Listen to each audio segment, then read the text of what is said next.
Hey everyone, we're live, pal. Andrew Zarian and I are here.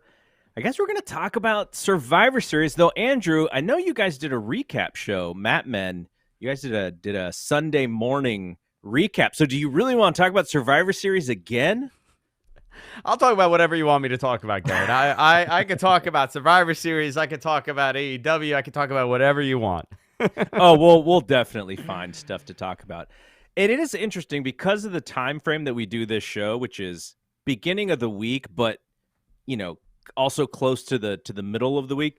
We don't really get that first reaction to these big shows, to these big pay-per-views. But what we do get is a chance to kind of sit back a little bit and go, okay, what happened and why did it happen? And did it make sense? And was it good? Or were we just reactive to like that excitement of watching a pay-per-view? So let's definitely talk about Survivor Series. But before we do that, can I quickly, I just want to mention a company. You see the hat that I'm wearing.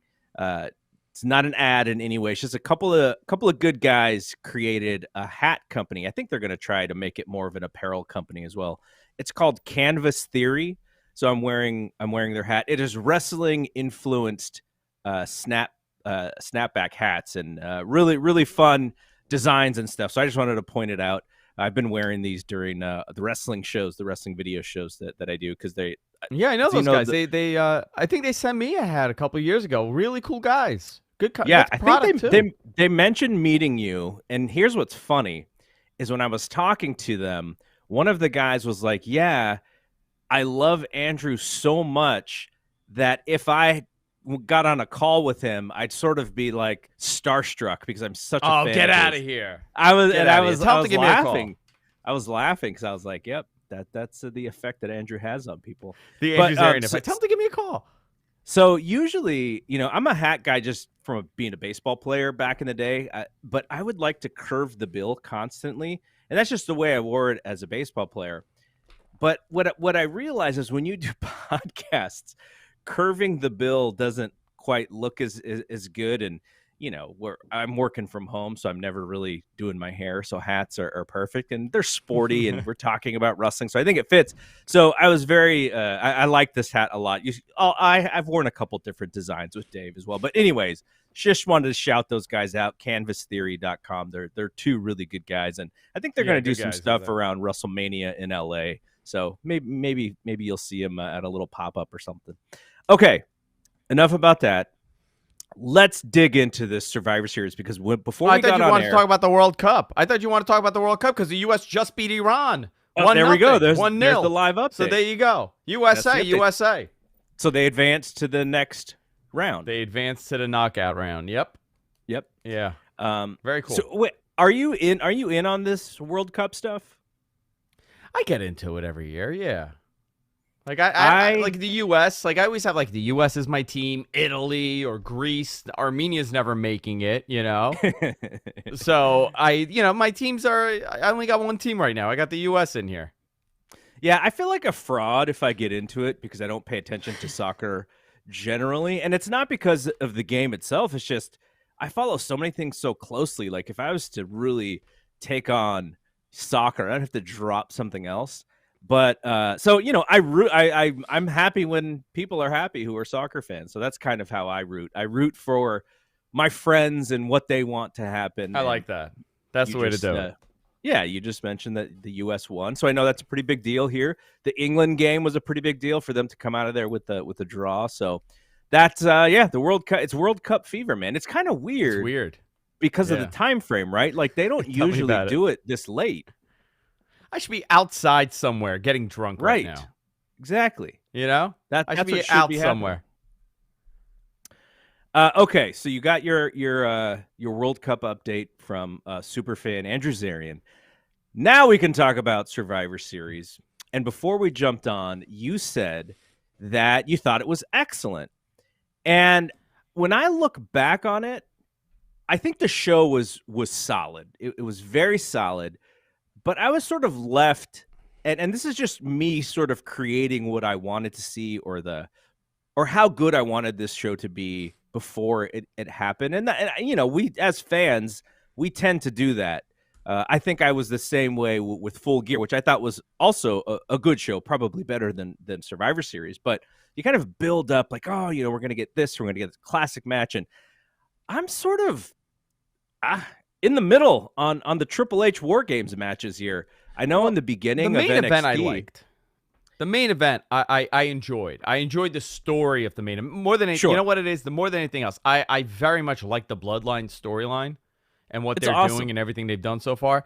And I think this added more to the entire story. That's why I said it was excellent. I mean, obviously the pay-per-view had ups and downs. There were a couple things that I very much liked. And there was some horrendous stuff on there. There was like a the Ronda Shotzi match. Yeah. Okay, so here's why I said that I'm just kind of on this Triple H version of War Games. Now, we had 2 of them, which by the time the end of this show is over, you've seen everything. You've seen all the plunder and all the gaga that you could possibly want on a wrestling show. And so they did turn the men's match into more of a story. The psychology was backwards because the heels had the advantage, which they were more baby faces than the baby faces were baby faces on that night, which, and if you've been following the Bloodline stuff, they get reactions, you know, just like baby faces do generally. But I think here's my problem. We are conditioned to watching the Royal Rumble. And in that match, there is a rhythm to it, which is if it's a big star, the big star comes in, kicks some butt, everybody falls down like bowling pins, and then we rest until the countdown, right? Like that's the rhythm of that match. Boom, Brock Lesnar comes in. Well, guys are getting thrown out, and then he's going to clear the ring, and then we're waiting to see who comes in next. That's kind of the rhythm. I sort of felt that way watching Survivor Series. Like someone would come in, there would be this big display of big spot here, and then people would just rest for like a minute until the next person came in. And I was like, that's not what I used to like about War Games. To me, when I was a kid watching this stuff, and I go back to the very first one, though, they did a lot of that on the road, and unless you were in those towns, you didn't get to see those matches. But if I think back to what my favorite one was probably like 1991 Wrestle War, and the intrigue to those matches were seeing the baby faces beat up a begging Ric Flair, right? Like that was the rhythm of the match. Was Ric Flair begs off, you know, the heels, they get the 2-for-1, and then finally that baby face comes in and it evens the odds, and Ric Flair's going to get press slammed up against the top of the cage 25 times in this match. But in these Triple H versions, because you're able to bring in weapons, because you're able to leave the cage and go outside, because there's no top on it, so stuff is happening from the top, I feel like it just becomes a WWE main event style wrestling match rather than an actual War Games match. And I think there's going to be some challenges when it comes to Triple H booking this every year, because I already felt that the matches were kind of shoehorned in. Like we weren't ready for necessarily War Games matches like these bloodthirsty feuds. And that's going to be a challenge for him. Like my scenario would be do one War Games match, and then your other big feud, you know, whatever the big women's feud or whatever the big men's feud, do an elimination style match, old school Survivor Series, because I think the Becky Lynch storyline of her going through damage control would have clearly worked very well as an elimination style old school Survivor Series match. But I know they wanted to really pump this War Games thing. I would go away with doing 2 War Games from here on out, though. I think they should change it up and figure out how to, you know, create the equal status, but you don't have to do 2 cage matches. Yeah, I mean, and there's a couple scenarios here. First of all, there will be tweaks. I spoke to someone there on Monday, and they said, and I was asking, I'm like, what did you think of the formatting of the match? You know, just generally asking like their opinion. And, you know, a lot of the same criticism came from people within WWE also. Overall, they love the concept. People are very excited that this is a new element, a new gimmick for them to use. But a lot of people did recognize that there are holes in the WWE-esque style of war games that they'll most likely fix. And those would, it was said to me in that way that they're probably going to tweak it next year. I don't know what the tweak means. I don't know if they know what it means. I'm sure they're gonna work through it. But I agree with you also. I don't think it's necessary to have 2 war games unless you're marrying war games with Survivor Series moving forward. Then I could understand why you think that way. But like in it's not a scrum, it's a press conference, right? Not a scrum. In the press conference, exactly. Hunter was pretty honest about gimmicked pay-per-view titles, and he's like, listen, like a Hell in a Cell could be at any time, sure, but an elimination chamber is not something that you would challenge people to, and the same goes for a Money in the Bank. But a War Games match, if you have 2 opposing groups that are in some sort of like blood feud, you could do a War Games anywhere, anytime. Yep. It's just, do you want to set up 2 rings for an entire show if you're not going to utilize it? That was always the problem. I know that there are people on the production side that I also spoke to that really find it a pain in the ass to shoot this. Because you're actually only shooting one specific traditional angle, and if you notice, a lot of stuff that they kind of catch from the left side was missed because of the awkwardness of the positioning. So, it's really, this is going to be a discussion for them. I know that they definitely will do it again. Whether or not it's a Survivor Series tradition now, I don't know. Well, they sold the building out before the War Games stipulation was put in, right? I can't remember. The tickets went on sale when they sold out like everything, right? When there was like Hunters they were just hot. The show, everything. Yeah, they got hot. So you don't really need it, but maybe you would need it in years that where they're not as hot with the live tickets, where War Games does actually help you sell tickets. But I'm glad that the press conference is not technically a real press conference because they're not trying to answer real questions, but for him to say that, to actually go on record as saying, we're gonna look at the pluses and minuses and rev this thing up and fix it. I like that because now it's on record. Now people can hold him accountable because I would love to see a really solid, like a really great version of War Games at some point, and hopefully they do sort of learn from what they thought maybe didn't go so correctly. Do you ever think, like, could you imagine Vince McMahon doing these pressers after each pay-per-view? He's like, all right, we have Issa with a question, Issa, and then she asks like a question. Issa asks a good question. She's like, any goals? A friend of mine, right? She's like, any idea if you want to go to Latin America for any shows, you know? And Hunter gave like the most political Triple H, like, we want to go over. Hunter was like, can you imagine Vince like, what? Chile? Chile's a nice country. I like Costa Rica. I like, it just starts listing countries. I can never, it is a different company for sure. I mean, this would, they've opened the floodgates to media, which is interesting to see, even though it's not a legitimate question. I mean, it is. They're asking the questions. They're not really giving an answer. But I think it's this open door is a positive now. Yes, absolutely. But, the Vince version of that, would he be wearing like the cheaters, like the glasses in this press conference just so he could see people? Can you imagine he just comes in like a turn up, he changes. He takes his suit off. He rips it off. He's just wearing like a spaghetti strap, Gold's Gym tank top tucked into his Zubaz with like Reeboks. Perfect. Dude, that would be great. Who I would love to see? Well, again, these aren't real press conferences, but Nick Khan, like, I'd rather have Nick Khan answer that question than Triple H, really.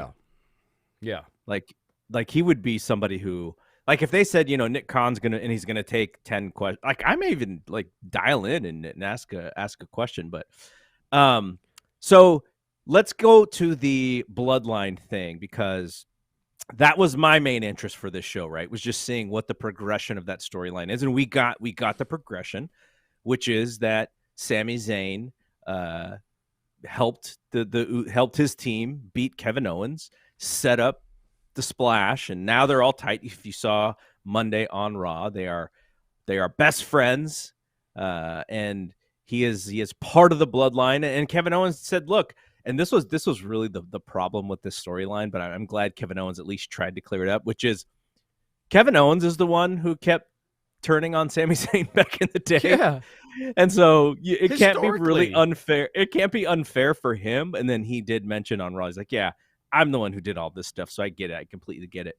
But this is, it is, when have we had a long story drawn out this way that people are so intrigued in?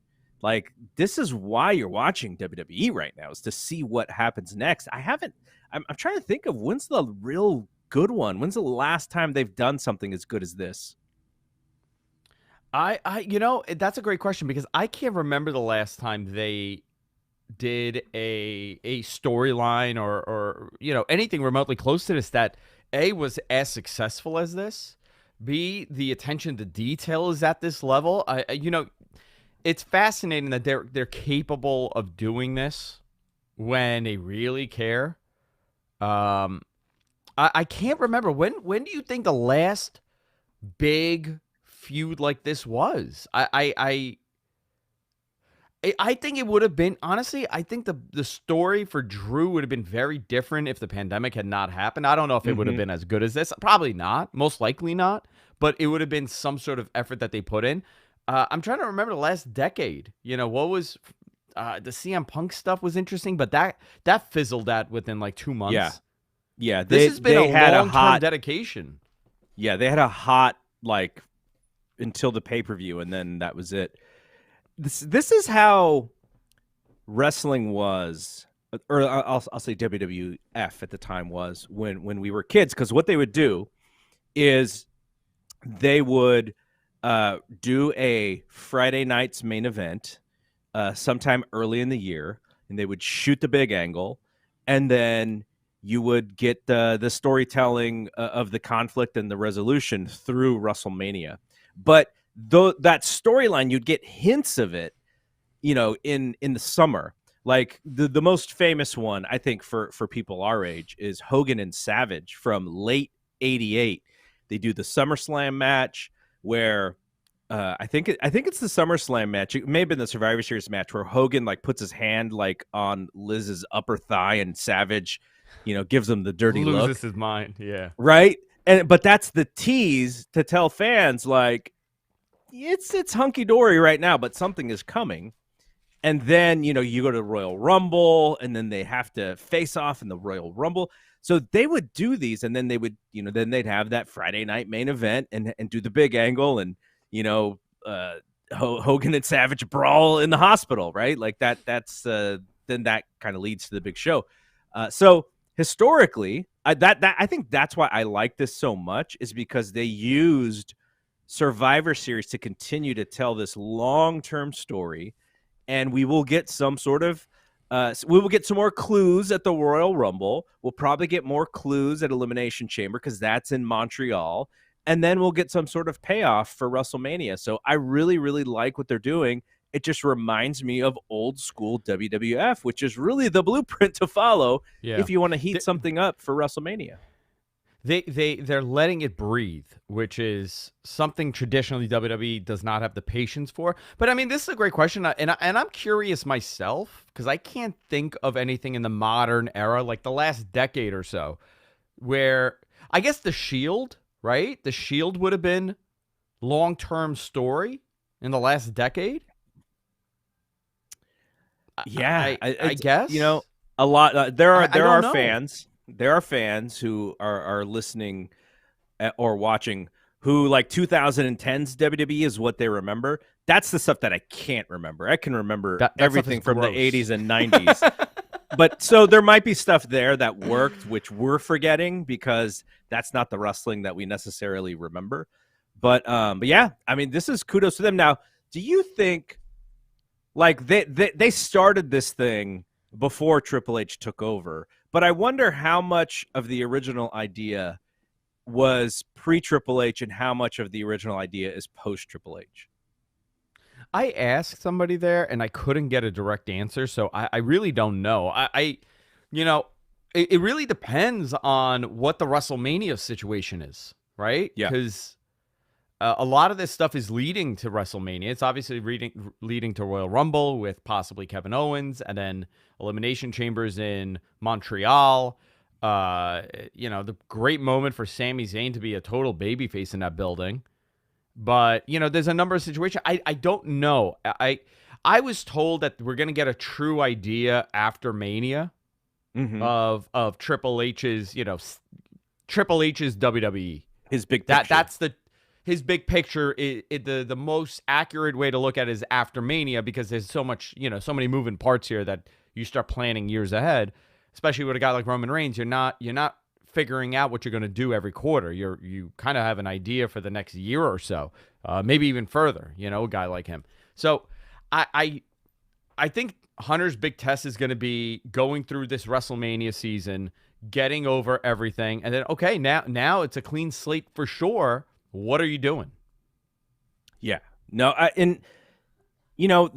you had been talking about, we'd been talking about creative, and because some of this stuff to me, like there's the great things that are happening with the Bloodline, and then some of the other stuff like the Austin Theory thing, and I'm like, how much different is this than what Vince would do? Probably not that different. So I like a lot of the things that Triple H is doing, but then there's other things where I'm like, gosh, this is the same as what we usually see. Now the positives, I think, outweigh what I see as the negatives so far. Even if it's incrementally better, it's a positive, right? So I like what they're doing, and then we'll see come post WrestleMania if his true vision, whatever that is, he can then take the reins and go, okay, here's what I want to do. But they have so many cool stories that they haven't even hinted at yet that they're gonna be able to tell. You have Cody coming back, right? We believe he's going to be back at some point. What are they going to do with Brock? Like that's definitely up in the air kind of thing. Like what does Brock come back for? Is he going to put someone over, or is he going to run rampant in the Royal Rumble? Like those are some big pieces that are still there. And then Sasha and Naomi, if they come back, there's Charlotte who's still out there. Are you taking the title off of? Are you going to take the title off of Roman? Are you going to split the titles again? Does Dwayne play a part in this? Do you have it for the title? These are all fantastic questions. And this is the fun part about this time of the year, right? End of the year, you're going into Royal Rumble, my favorite pay-per-view. I will pick Royal Rumble over a WrestleMania any day. I don't care. Yeah, that is my favorite. I would have too. I love the gimmick. I would have said exactly what you said until they started doing 2 on every show. Then it just becomes a little bit watered down for me. Yeah, but still, I'm not a fan of the 2, but I get it. I get why you do it. Yeah, for sure. I don't know. We're going into the hot season, so we're going to be very busy with all the news that's coming out. I'm very curious how they end up taking the title off of Roman. Very curious about that. Yeah. I mean, I'm sure they have some sort of idea. Like, you don't have to have it fully fleshed out yet because you're still a ways away from that happening. But to me, WrestleMania for them, depending if everything lines up, because we just mentioned a bunch of people, right? There's also Stone Cold Steve Austin is out there. There's that rumor that's out there. And he's been showing his workouts on Instagram, jacked, and then he jacked arms, and then he comes out and is like, yeah, people are asking me why I'm working out. It's just because I don't like to look bad, and so he was kind of kayfabing the whole idea of him coming back to wrestle. And I told this to Dave, the person who responded immediately was The Rock. And I'm like, okay, are you kayfabing more by being on here, or are you basically telling us you both want to be on WrestleMania? That was kind of interesting. But yeah, if all the things line up, you could have the most star-studded WrestleMania weekend that they've ever had, because you have guys like Rock, Austin, and Cena who are out there, and let's put Lesnar with them, even though Lesnar's more regular. But you got those 4 giant names who are historic for this company. And then you have Charlotte and Sasha and Cody and folks like those coming back, and then you have the current people who've been holding it down. I didn't throw Randy Orton in there because it sounds very up in the air with him as far as his back injury, but and then you have like the folks who have been holding it down now. You get the Bloodline, Kevin Owens and Sami Zayn. You have the possibility of Logan Paul being ready, and I've thrown out the idea of him facing Cena. So all of these things could, if everything works out well, could crystallize into like one of the biggest celebrity, or not celebrity, but star power WrestleMania weekends ever. Like that's something to look out for. You know, there's this notion of, you know, taking a spot away from somebody. I understand that, but it's a different generation of wrestling. It's a very different WWE. And then you also got 2 nights though, right? And you got 2 nights, but you know, you want as much media attention as possible.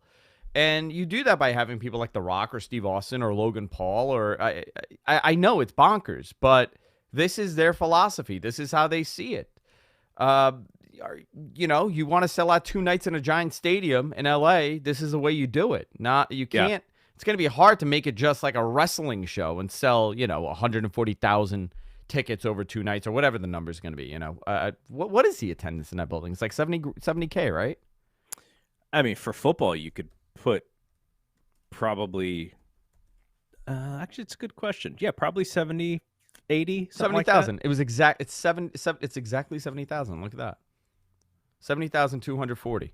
It could be expanded to 100,000 for major events. Yeah. So I mean, they have something here that they got to work with. And I think I'm sort of happy that day one is not happening, because they would have probably had to do some things at day one that maybe they is better off saving, because Royal Rumble and Elimination Chamber should be giant with the amount of people that are possibly coming back. And the TVs from January through March, you could literally have a surprise on almost every single Raw if you wanted to, right? Or you can switch that to SmackDown. We just saw Becky Lynch come back, right? And that's kind of it wasn't even that big of a deal because, you know, she hadn't been gone that long, but still the amount of folks who are out right now who they could bring back, or who they could bring back from the past to just jumpstart this road to WrestleMania is impressive, and I'm very much looking forward to seeing what they're doing. I would probably be less interested if Vince was at the helm, but because, like you said, Triple H as the new guy, he's really got to do a good job, because he's got like they basically put everything in like here's all of this great stuff. Now do something with it. And I think he's got a lot of opportunity here that I hope we get to see some good stuff from. I agree with you. All right, should we move on a little bit to AEW here? I'm actually interested in your thoughts on this William Regal stuff that Dave and Brian have been talking about. I think it was the post Survivor Series show that they did where Dave thought maybe that Regal only had a year on his deal, and then it turns out that it was a 3-year deal, at least according to the conversations that he had. But then still last night he was like, yeah, but there's still something going on. Like, I can't really talk about it, but something's going on. And, you know, William Regal is involved in the biggest storyline on AEW TV right now. Yeah. I don't know if this is a swan song for him. We know he and Triple H are tight.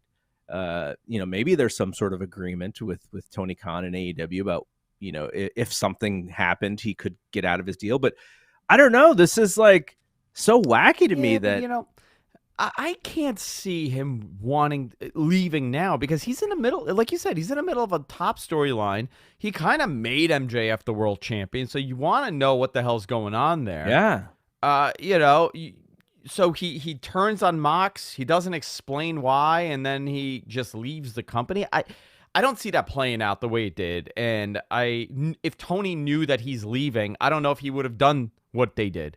So I'm being a little bit more reserved about speculating about Regal, but we did find out he has 3 years on his contract. I don't know. I whatever's going on, maybe he wants to take a little bit of time off. I don't know.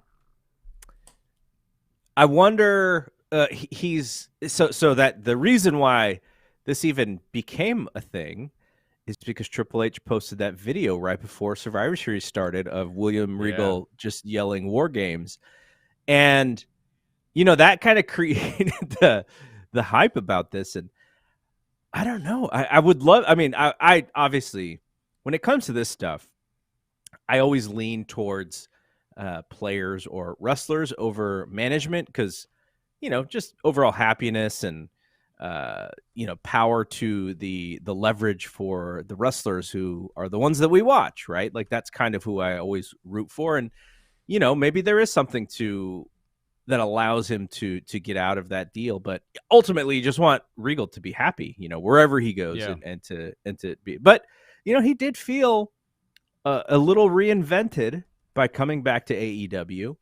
But he is on TV a lot, which means he's traveling a lot as well. And maybe if he doesn't want to do that, maybe working for WWE is better. But I ultimately we don't even really know what's going on. But just the fact that Dave brings it up, it gives credence to the idea that something is going on.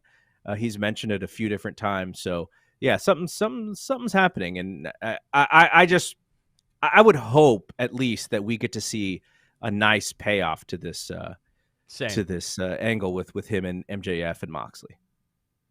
Yeah, same. I would like to see where it goes. And Danielson involved in this, that's a whole different story too. So they have a lot of moving parts here. Just I'm curious to see where they go.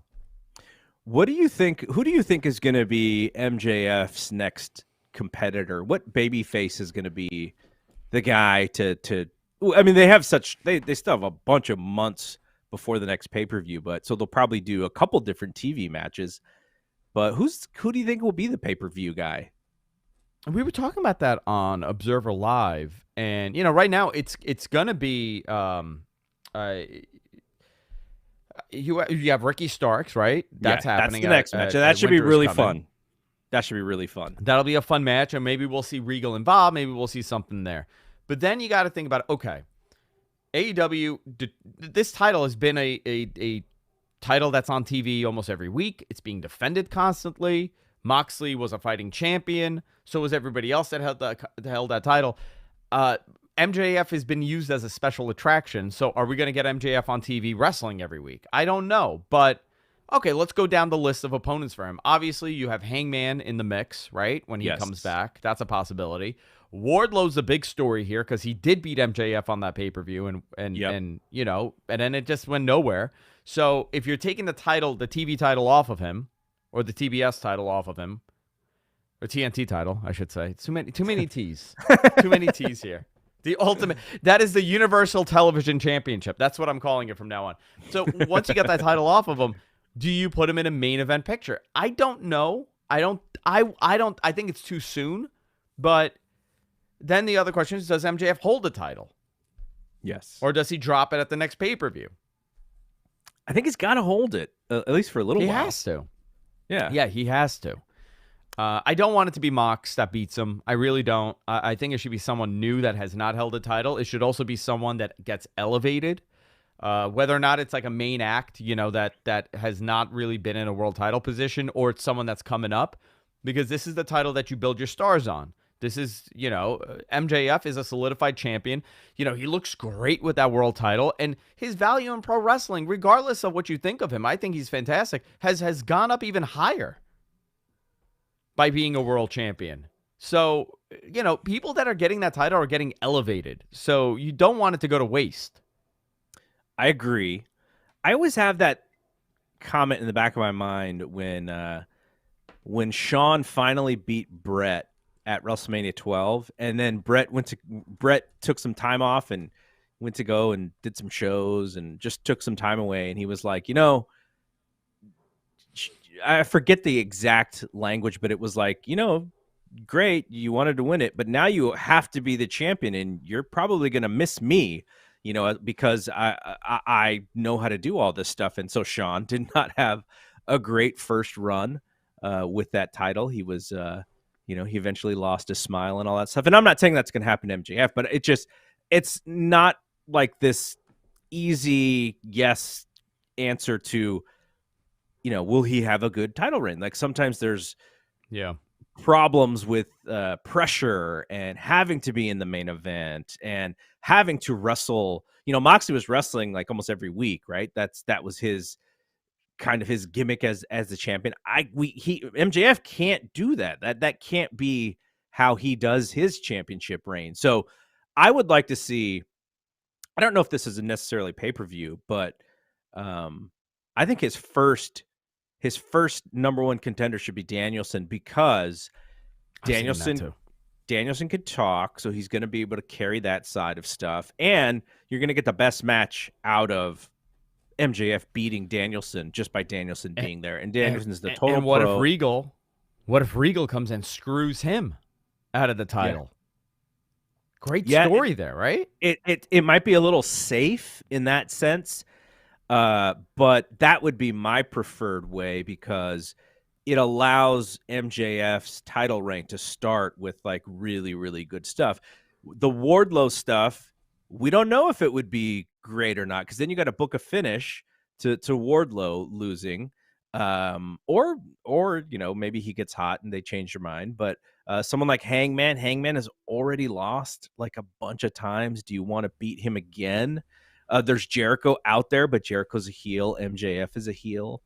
Adam Cole could come back at some point, but he was already Hangman's. I think wasn't he Hangman's first guy to beat for the championship? So so you have a lot of options, but at the same time, the creative could be difficult for some of those options. So that, again, we were talking about Triple H and his creative. One thing about AEW though. Yeah, one thing about AEW that they don't really, and this is a great question, depending on how you watch wrestling, right?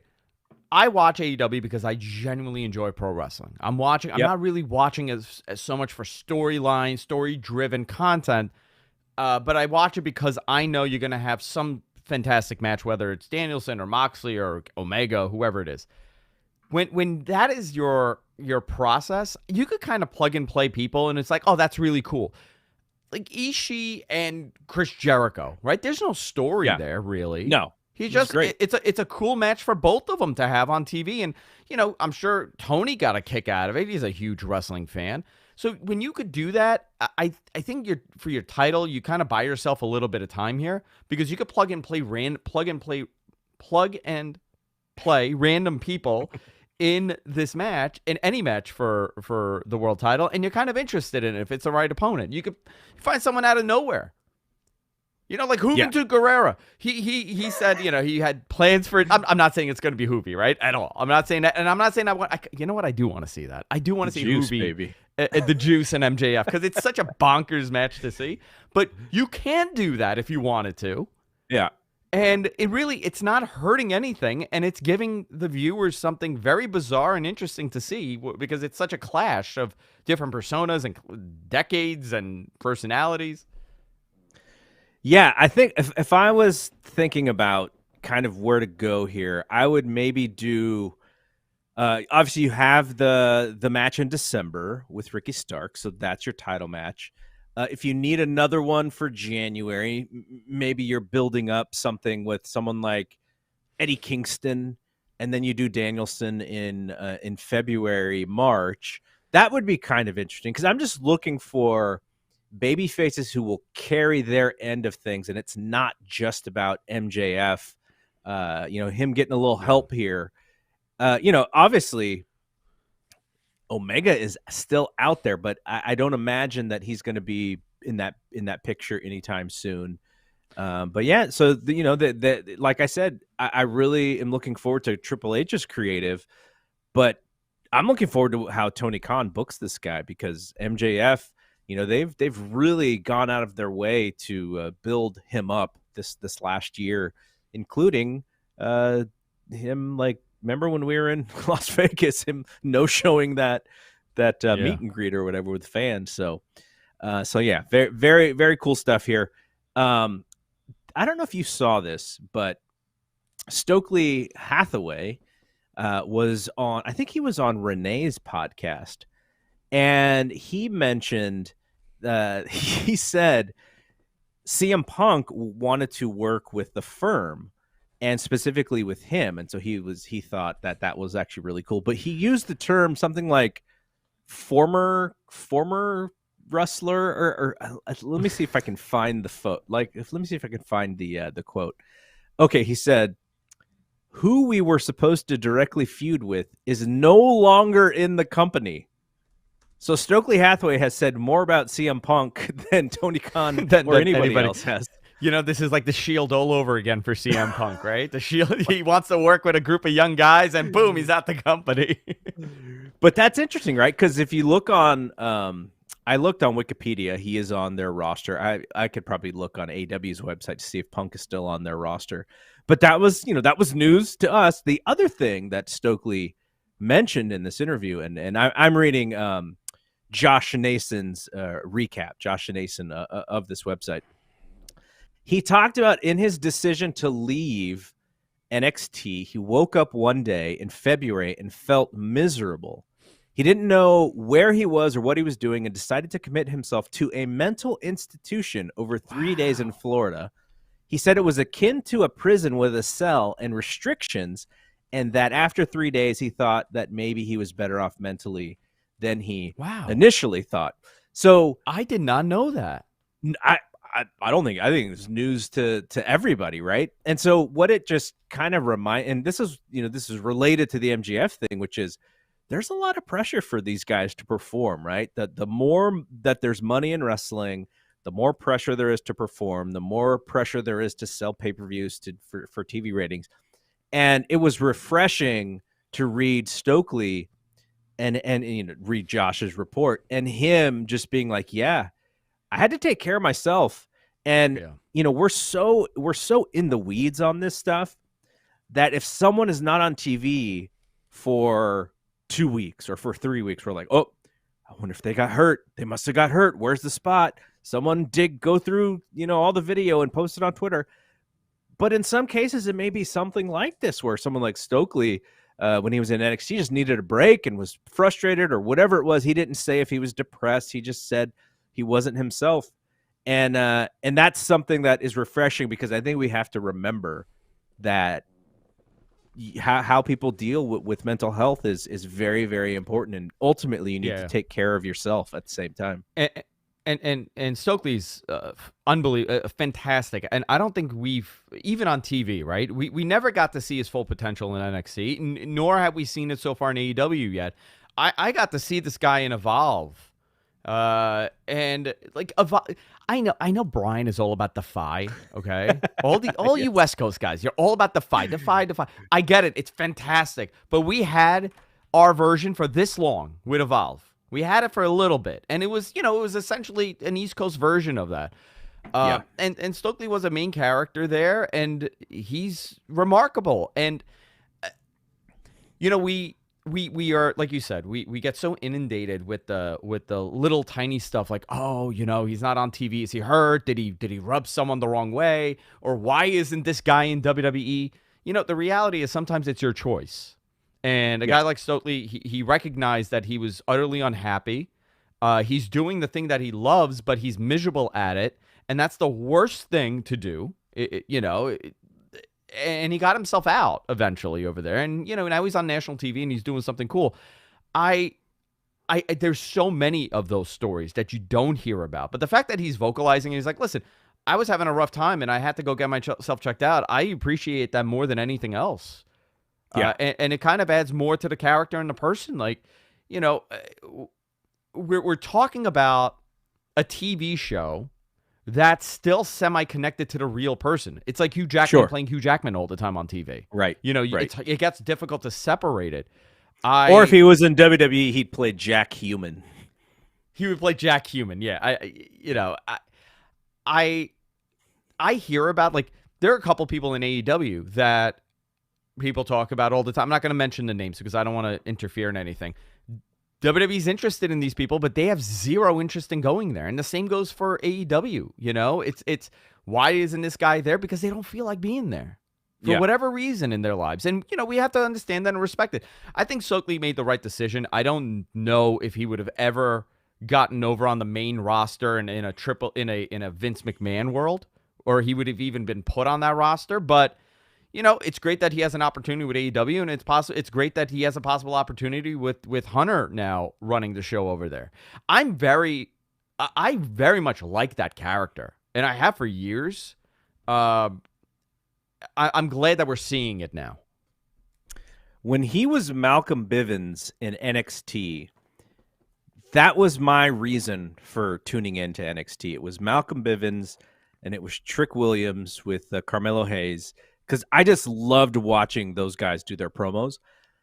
He had it was almost like he was speaking to me, because all of his pop culture references were from like when I was a kid, and they were like they resonated so much that he was popping me left and right. And people who are a little bit younger than me probably didn't think it was as cool. I would like to see more of that on AEW, because right now his current character is a little bit more of like a devious, like mischievous guy. Bring that. That's fine, but bring back the wise talking hip dude, because Malcolm Bivens was A1, my favorite promo from the beginning of, whenever his run was NXT. I was always looking forward to that show, which I didn't like a lot of the angles. I didn't like a lot of the wrestling, but I liked him, and that kept me tuning in. And when he left, I was like, there were other reasons why I stopped watching NXT, but that was one of them. I want a version of Malcolm Bivens mixed into his current character. It's just more fun, and he's allowed to be what it seems to me is more of himself. Yeah. Andrew in our chat, he goes, his first promo with the firm was bad. Yeah, you know what? I wasn't wild about it either, but they've already changed up his. Do. Yeah, he's already been bounced around, right? It was all he was with Jade, and then he's not with Jade, and now he's with. Now then he got the firm, and so it's. I'm sure wrestling is moving parts, right? It's not just like, oh, we have this plan and we're going to work this. It's like, oh yeah, this doesn't work. We have to adjust sometimes. But I think he's tremendous. Okay, we have 12 minutes before Lance. I don't know if Lance is doing a show. He wasn't feeling too great over the weekend. I think he had some sort of flu or had some sort of sickness. So we usually do this gimmick with Lance kicking us off the air, but hopefully he's feeling better. Yelled at. I know he was feeling rough. I get yelled at by Lance twice a week. One on Sunday when he recaps my show to me. I swear to God, this is real. I'm not exaggerating at all. Every Saturday or Sunday morning, I get a DM from Lance, essentially telling me, generally 90% of the time, he's like, I really like the show. It's great. Lance and I have immediate feedback. I love it. From someone who knows what the F he's talking about. And I appreciate it so much when I get those messages, because you know what? Who better than a Lance Storm to kind of tell you, like, hey, listen, I thought you're on the money with this, but let me explain to you why this happened.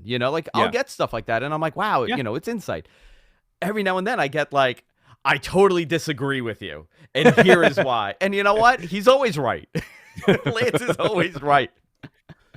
I mean, come on. No, I very much appreciate it. Like that is free for us, right? Like you couldn't pay enough money to get that kind of helpful people pay feedback. A lot of money in seminars to get that. Yeah, so no, I appreciate it as well. I get a big.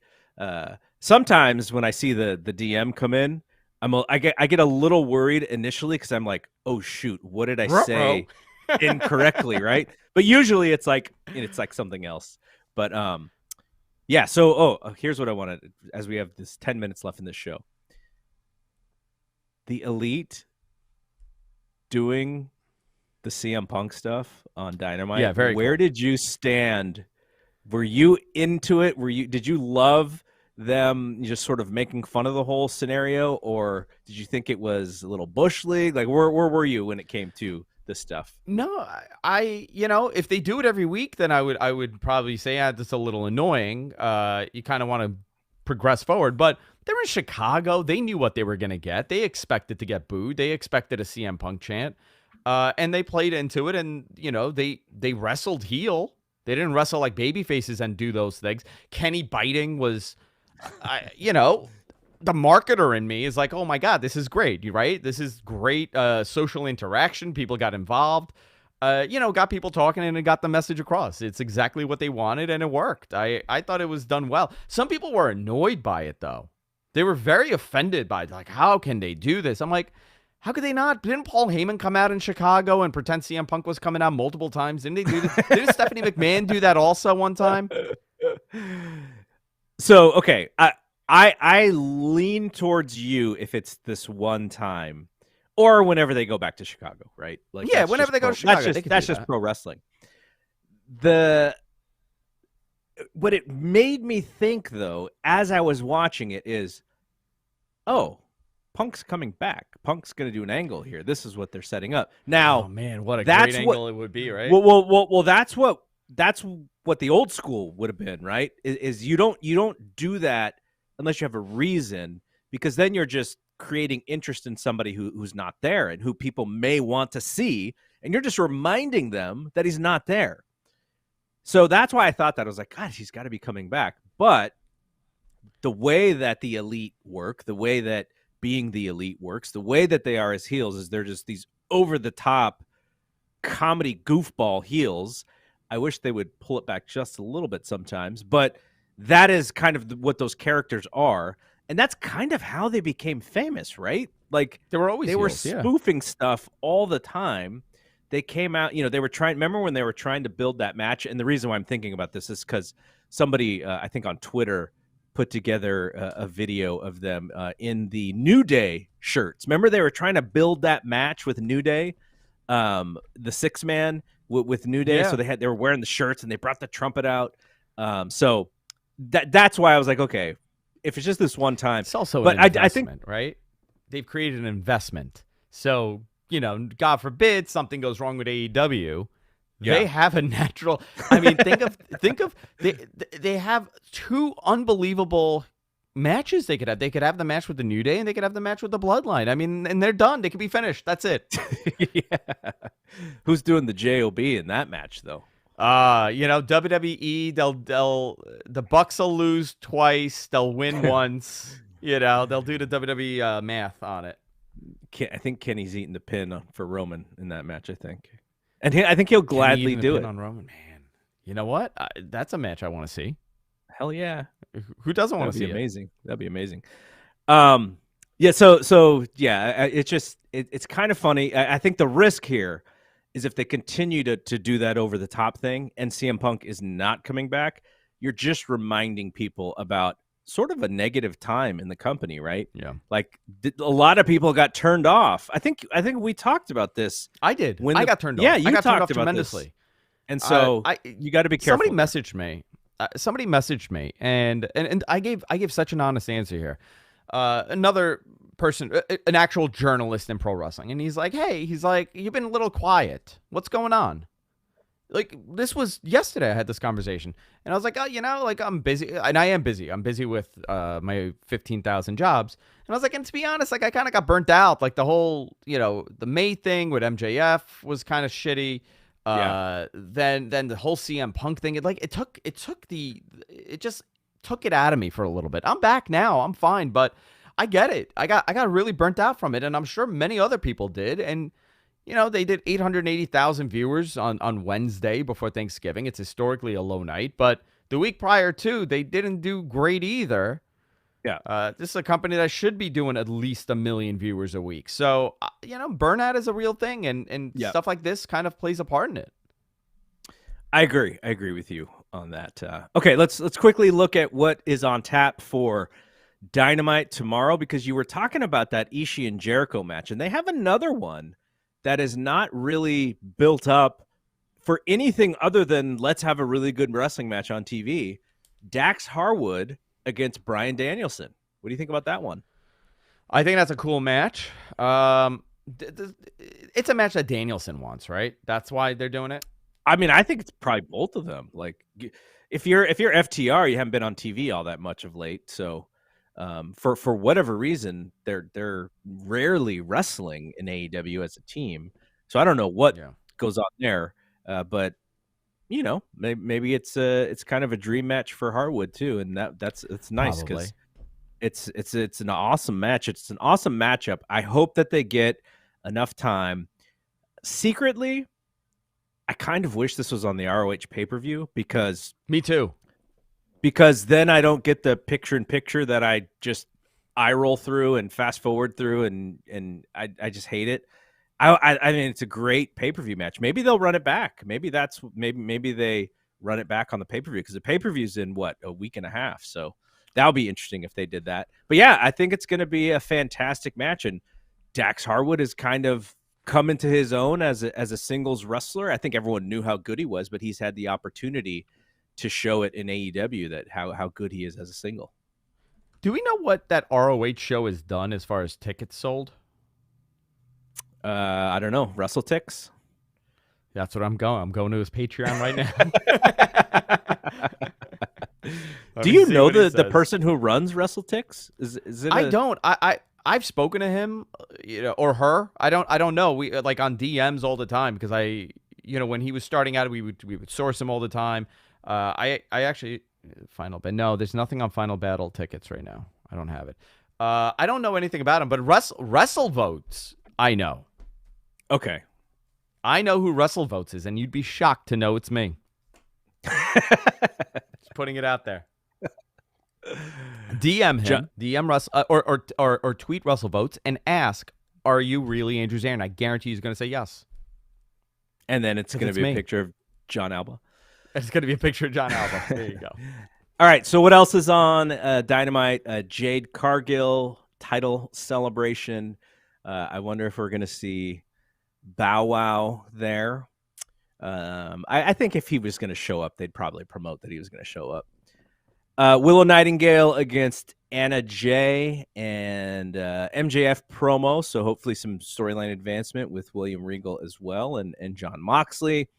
Do you think they do another match between MJF and Moxley? I think they will. I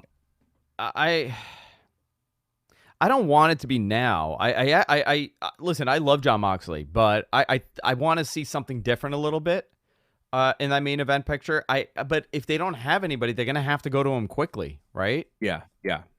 They got a pay-per-view. They got to do at least 140,000 buys on. So if it's MJF versus Wardlow, is it going to garner that? If it's MJF and Danielson for the title, I think that would be a better draw for a pay-per-view. It's just a matter of what they do in the next couple months. I think they really need to build that babyface positioning on that roster. There's a lot of great characters, but not a lot of true babyfaces. Mm-hmm. And then, of course, we have match 3 in the Elite and the Death Triangle. Can somebody sell this hammer shot, by the way? Like, we just get beat up with hammers and the next match just happens and Yep. Jon Moxley will bleed from an errant fingernail scratch to the head, and these guys get hit with hammers and no blood, no concussion, nothing. It's just like, oh, they're just back, and then they're saying, hey, next time, please don't use the hammer. That's cheating. I don't know. Somebody over there said to me, man, what a great feud Cody and MJF would have had for the title, right now? Yeah. Somehow Cody would have been okay to get a title shot finally, and he's the one that beats MJF. What a great story that could have been. Tremendous. That would have been amazing. Absolutely amazing. Well, instead he's going to win the WWE title, be a big shot in WWE. So let's do it. Terrible decisions. That Cody Seth match is going to get some match of the year votes. That's still the one that I remember the most. Yeah. I don't think it was the best match, but it's just in my mind just because of the emotional part of it. All right. We're going to get out of here. We'll be back next week. Hopefully, I think things have slightly settled down at least with your day. Things have slightly settled. I'm here Tuesdays. I'm here every Tuesday. All right. Lance is back today, so we got to get out of here. Okay. All right. Okay, I got to go. We got to go. We got to go. For Andrew, I'm Double G. We'll see you when we see you. Peace out.